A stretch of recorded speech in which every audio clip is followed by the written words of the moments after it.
I'm Stuart J. Parkins, writer-director of the film How Not to Disappear Completely. I graduated from the London Film School in 2005, and since then I've been making short films, which are screened at festivals all over the world, and also writing my first feature film.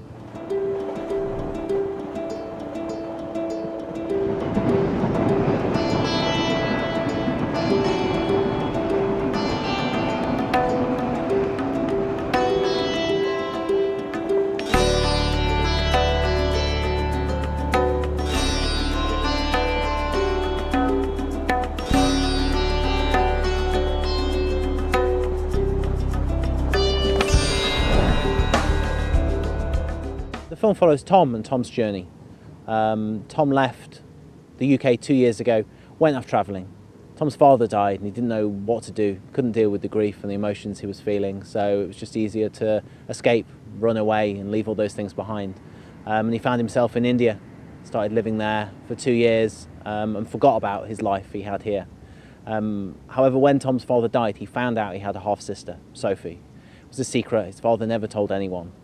And Tom's realised he's got to do the right thing, he's got to find Sophie, he's got to come back, track her down and explain to her what happened to their father. When Tom left, he had a really close-knit group of friends around him to support him. But times have moved on, 2 years is a long time, and all of his friends have started to get on with their lives. So the film not only follows Tom's journey as he searches for Sophie, but also as he tries to reconnect with these friends that he's left behind. It shows Tom's emotional journey and also the emotional journey of his friends and the impact that Tom's return has on their lives. I know you're right. And Michael. He seems like a nice guy. He is. I know it's because he cares. I just think you need to see her now before it's too late. I know. And she remembers you weren't there for her. I know. Don't make the same mistake my dad made with Sophie. You're sure you and Michael haven't planned this?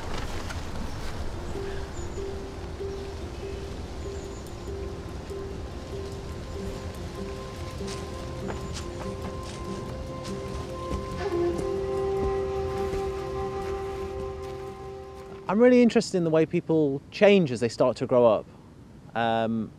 People go to uni, and then what now? What am I supposed to do? Okay, get married, get a job, have kids, buy a house, buy a car.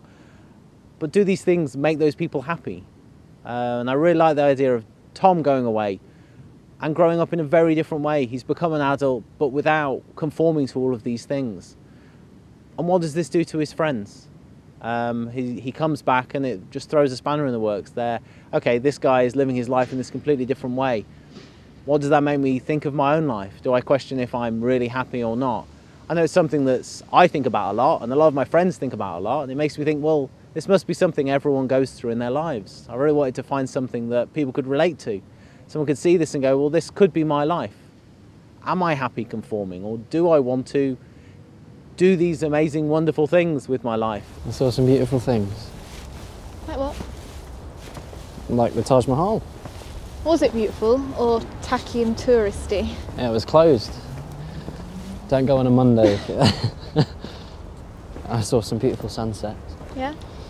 In Varanasi, the people pass you carrying bodies to the Ganges. I know it sounds awful, but it makes you more connected to life.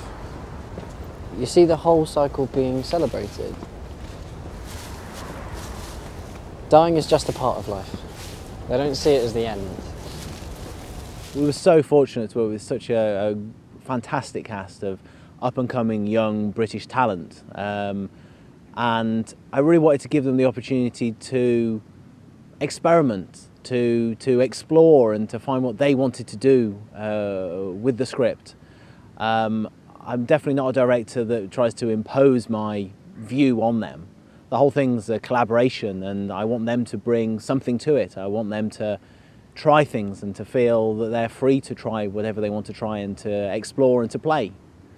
And the whole atmosphere on set really was one where we were open to seeing what happened. I tried to leave any preconceived ideas I had at the door. It really was, we're here, we're going to see what happens, we're going to try, we're going to run the scene and we're going to just play and there's no right or wrong with it, and then we'll see what we get. And I think that really, really paid off. We had an incredible amount of time for rehearsing, which was, yeah, phenomenal. I don't know what I'd have done without it. We had 3 weeks full rehearsal with myself and the cast. It was great to get to know the cast really, really well. I really got to know them, and that, I think, paid off massively and really built a relationship where we could trust each other and we could work together very, very well.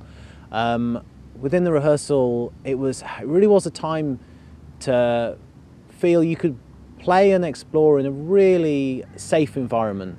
There was no right or wrong in the rehearsal room, and there was no right or wrong in the filming of the film. Our duty was to tell the story and find ways to tell the story. And the rehearsal, yeah, it wasn't about locking down ideas. It was about seeing what the possibilities were. I'd say I think I came out of the rehearsal room with more options available than I ever imagined going into it. And it helped broaden my ideas about the film and think, yeah, all of these things could work and all of these possibilities are great. And I just hope we can capture all of these when we actually come to shoot the film. What's that? It's an orchestra. I come here to hear them rehearse. You should be chasing your dreams.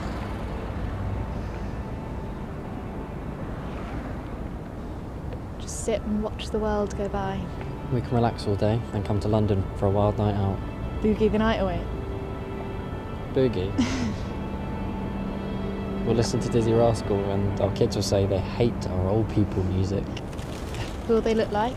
The boy will look like me. And the girl will have your beautiful hair. I hope the boy doesn't have red hair. I always felt so sorry for my brother taking after my mum. Everyone says I look like my dad, but I don't think so. I look much more like my mum, don't you think? Someone said that. Said what? Everyone said they looked like their mum, but they didn't see it. I have to go. Where? I think I know where Sophie is. Go then, go! Come with me. Meet her. You don't need me confusing things. Come over to mine later. I'll wait for you.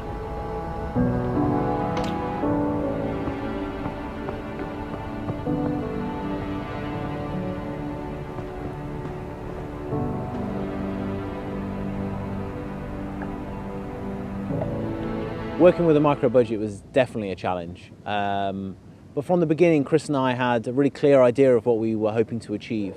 We wanted to break away from how traditional micro budgets tend to be made. I know lots of filmmakers and lots of people that make these kinds of films. And it seems to be the normal thing to shoot in a couple of key locations and spend a few weeks doing it so it's controllable and it's cheap and it's a short production run. But this film isn't like that. It has over 20 different locations all across London. And yeah, we knew that would be a challenge. So we decided we could overcome this if we really streamlined the crew and just work with the essential people that we needed there to get it working, which meant we could extend the shoot period. So we were able to make it work over 25 days, which was absolutely fantastic. The main thing for me was having time to work with the actors. I didn't want to have to get into the location, shoot the thing quickly and get out. It was never going to work. I needed time to get in there, let the DP work, and then get in there with the actors and actually work through it. The definitely guerrilla filmmaking style of one takes and things was of no use at all. I really wanted to explore the script in detail. But don't get me wrong, it was still a crazy experience, and there was still, yeah, moments of stressfulness and yeah, very hectic schedule. I'm sure every film ever made has had that. But I think, yeah, having that time on set, and I used every single second of that time that we had. If we had 4 hours to shoot a scene, I used the 4 hours and I spent that time working the scene through with the actors and yeah, trying to achieve everything I was hoping to achieve. Come on.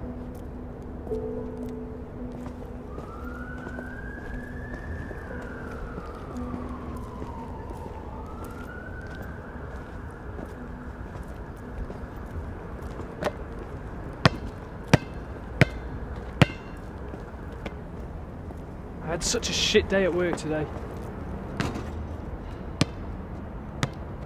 You really care about those kids? For what it's worth. I'm just fed up and not being able to fix things. That's normally what I do best. I can't just sit back and watch you disappear again. It's not like that. So stay. I can't. You're in denial. I'm not running away. You are. I really wanted to make a film that could really make people think, could really make them think, wow, this could be my life. Am I doing what I want to do here? Am I living my life because this is the way people say I should be living it? Or are there other things I want to do? Do I want to be Tom? Do I want to go off and do these things and live my life in this completely different way? And what's stopping me? Am I just scared to go and try these things? So yeah, it really drove me to, I found it really, really interesting and loved the writing process, actually exploring these questions and answering questions for myself and hopefully answering questions for people that watch this film.